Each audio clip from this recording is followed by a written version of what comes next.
I grew up surrounded by love, but I have the combative ethos of someone who's been wronged.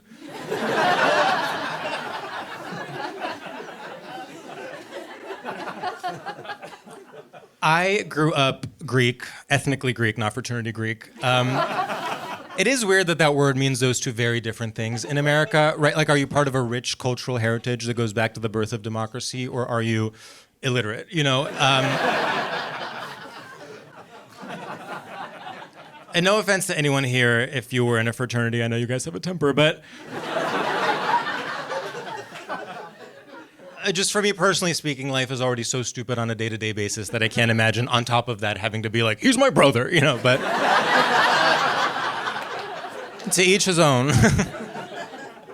But Greece, the country of Greece and college fraternities do have some things in common, you know, mostly in that their best days are behind them. And I don't know if you've been to Greece, but, you know, the second you got off the plane, there's some man with a mustache chasing after you. Remember Socrates? Remember the Agora? Remember when Aphrodite did this? You're like, yeah, but why hasn't anyone paid taxes in 200 years, you know?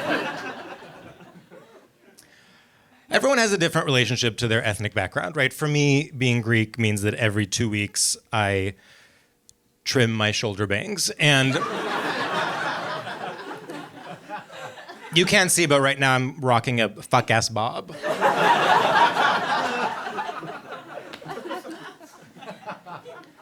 I should say I did grow up in the country of Greece for most of my childhood. Not all of it, but most of it. I'm not, you know, second-generation Greek-American, not to gatekeep if anyone here is, but it is an interesting experience in this political climate being, technically speaking, on paper, an immigrant, but one that faces no oppression or persecution whatsoever. I find myself sort of having to go above and beyond to prove that I'm part of the conversation. You know, I kind of feel like a bisexual woman with a husband at Pride.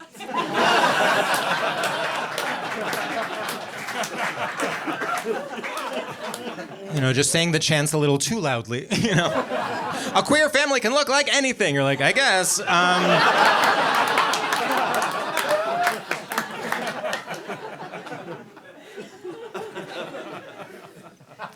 But the ancient Greeks really did cast a long shadow in Greece. It's all we would hear about at school, especially in my household. My mom is a huge history buff, and she would always quote the ancient Greeks. She had a lot of quotes about hubris that she wasn't afraid to whip out if you told her you wanted to be a stand-up comedian. But one of her favorites was, one of her favorite aphorisms was everything in moderation, which I'm sure you guys have heard. It's a popular one. A lot of people know the Oscar Wilde version, which is, do you guys know everything in moderation, including moderation? Which is very gay guy to be like, you know. It's like, all right, you made it your own. But whenever we wanted to order too much food at a restaurant or spend too much money, she would say, you know, the ancient Greeks always said everything in moderation. And I would always think, like, what if we applied that beautiful ethos to the speaking volume?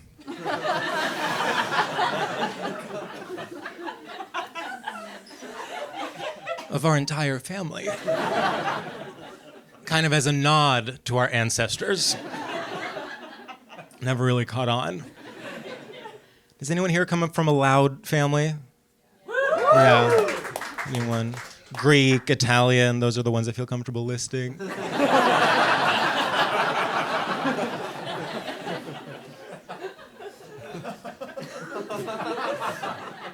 I would say the yelling in my family, it wasn't constant, but it sort of followed the logic of musical theater.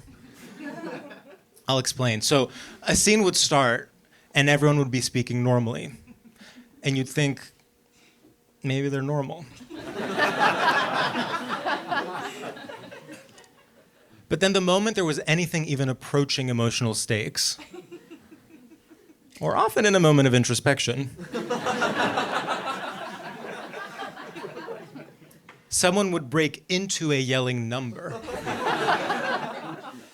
And to the uninitiated, it might seem forced or contrived, but they're following certain dramaturgical rules. And if you're at a wedding or baptism, they're also in full stage makeup. Of course, the question becomes, does it add to the story? Almost never.